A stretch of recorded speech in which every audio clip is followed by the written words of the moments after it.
नमस्कार दोस्तों, मैं प्रशांत कुमार शुक्ला एडवोकेट। साथियों, आज के वीडियो में हम लोग बात करेंगे मध्य प्रदेश हाई कोर्ट का एक और इम्पोर्टेंट लेटेस्ट जजमेंट के बारे में, जहां मध्य प्रदेश हाई कोर्ट ने एप्लीकेंट यानी आवेदकों के खिलाफ जो आईपीसी की धारा है 323, 324, 504 और 326 की जो एफआईआर उसको रद्द कर दी। आइए जानते हैं इस पूरे मामले को।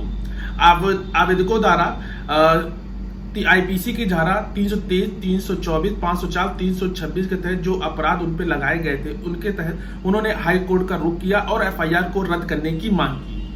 आइए जानते हैं इसकी पूरी स्टोरी और इस पूरे मामले को। आवेदकों यानी कि शिकायतकर्ता श्रीमती के भाई और भतीजे हैं और जो नीरज ग्राम लंगूरी तिराहा में उनके पिता की एक भूमि के संबंध में एक सिविल विवाद सिविल न्यायालय जो कि वहां जिला शिवपुरी में चल रहा था, क्योंकि आवेदकों ने शिकायतकर्ता को सूचित किए बिना उपरोक्त भूमि पर अपने नाम पर पंजीकृत यानी कि म्यूटेशन कर लिया था और दिनांक 7/2/2023 को लगभग 10:30 बजे आवेदक उक्त उस भूमि पर यानी कि मिट्टी डाल रहे थे। तभी फरियादी एवं उसके पति ने विरोध किया तो वे फरियादी को गंदी गंदी गालियां देने लगे। आवेदक ने फरियादी के दाहिने हाथ की छोटी उंगली पर कुल्हाड़ी से हमला किया, जबकि अन्य आवेदकों ने उस पर लात और घूंसों से हमला किया, जिससे कि उसे गंभीर चोटें भी आई। और इसके तहत जो आईपीसी की धारा है 323, 324 और 504 के तहत एफआईआर दर्ज की और शिकायतकर्ता ने दाहिने हाथ की छोटी उंगली पर लगी चोट के संबंध में एक एक्सरे रिपोर्ट भी प्राप्त होने के बाद जो आईपीसी की धारा 326 भी बढ़ाया गया।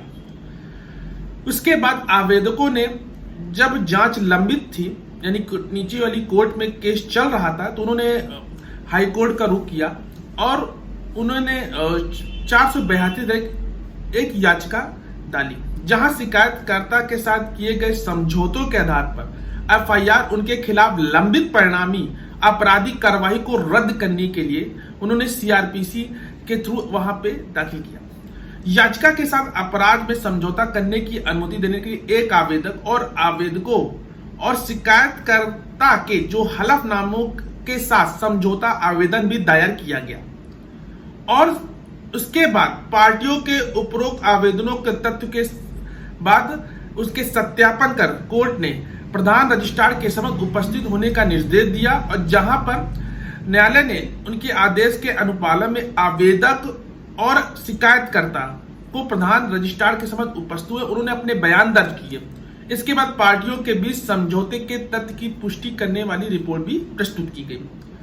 अब जानते हैं आवेदक के वकील का क्या कहना है। आवेदक के वकील का यह कहना है कि जो आवेदक है, जो कि एप्लीकेंट है, पहला और दूसरा जो कि शिकायतकर्ता के सगे भाई हैं, जबकि आवेदक इसमें 3 और 4 जो उनके जो भतीजे हैं। आवेदक और शिकायतकर्ता के बीच संपत्ति का विवाद चल रहा था, जिसके कारण घटना हुई।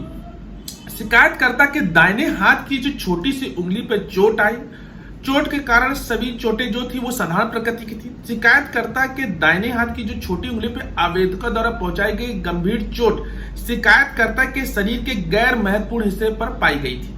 पक्षों ने अपने विवाद को एक सही तरीके, एक कंप्रोमाइज के आधार पर सुलझा लिया। शिकायतकर्ता ने इस न्यायालय के प्रधान रजिस्ट्रार के समक्ष दर्ज किए गए अपने बयान में भी स्वीकार किया वह बिना किसी धमकी के, प्रलोभन से या दबाव के आवेदकों के साथ स्वेच्छा से समझौता कर रहे हैं और उनके रिश्ते भी मधुर हो गए हैं। तो ये इंपॉर्टेंट बात आवेदक के वकील द्वारा कोर्ट के समक्ष रखी गई। अब जानते हैं कि जो स्टेट की तरफ से क्या तर्क दिया गया। स्टेट यानी कि राज्य के वकील ने उस एप्लीकेशन जो थी उसका विरोध किया और उन्होंने ये भी कहा कि जब प्रतिवादी और शिकायतकर्ता के जो वकील हैं उनका जो उन्होंने जो प्रार्थना की थी उनका उन्होंने समर्थन किया। कहा कि प्रतिवादी यानी और शिकायतकर्ता ने जो की है उसने स्वेच्छा से समझौता किया है।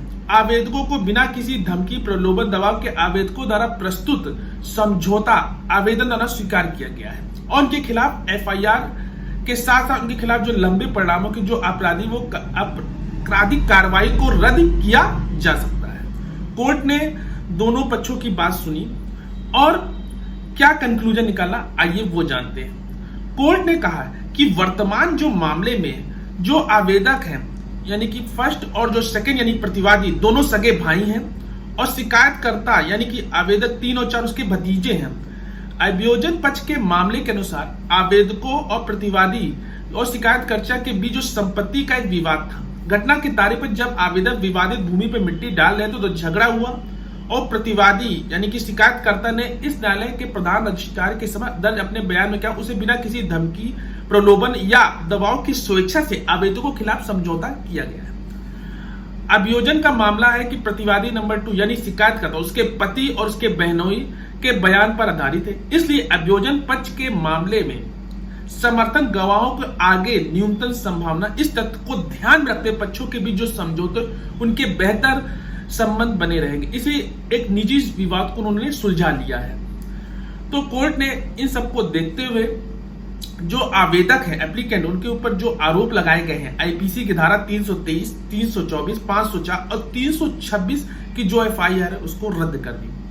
तो आशा करते हैं ये जजमेंट आपको समझ में आया होगा कैसे अगर कोई एफआईआर हो जाती है और कंप्रोमाइज के आधार पर आप अपने बयान से उसको अपना दर्ज करा सकते हैं और हाईकोर्ट के समय अपनी बातों को रख के जो भी आपके ऊपर एफआईआर है जैसे कि इन धाराओं में उसको इन ग्राउंडों के आधार पर उसको रद्द करने के लिए मांग कर सकते हैं। तो आशा करते हैं ये जजमेंट आपको समझ में आया होगा और इस जजमेंट का लिंक मैं डिस्क्रिप्शन बॉक्स में दे दूंगा। अगर आपके मन में कोई भी क्वेरी हो तो दिए गए कमेंट बॉक्स में जरूर पूछिएगा या आपको किसी केस से रिलेटेड कोई भी क्वेरी हो तो आप मुझसे अपनी कॉल्स करके मुझे एक अपॉइंटमेंट भी बुक करा सकते हैं। तो मिलते हैं एक नेक्स्ट वीडियो में, तब तक के लिए धन्यवाद।